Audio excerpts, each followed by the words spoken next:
Ciao a tutti! Sono Hiro.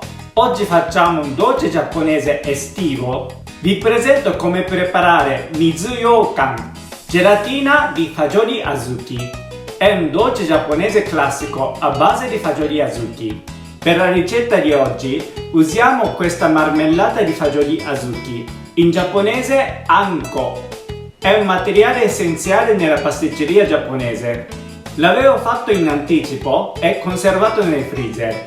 Lo potete trovare un prodotto già pronto nei negozi di alimentari asiatici. Oppure provate a farlo seguendo la mia ricetta. Allego il link qui sotto. La preparazione del dolce è molto semplice. Infine preparo una tazza di tè matcha per accompagnare il dolce. Faccio una piccola cerimonia del tè per me. Siete pronti? Cominciamo a preparare!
Dekita!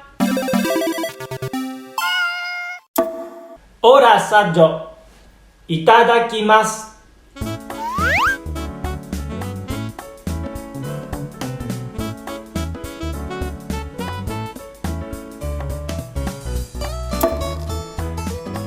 Gusto leggero e rinfrescante, perfetto per periodo estivo.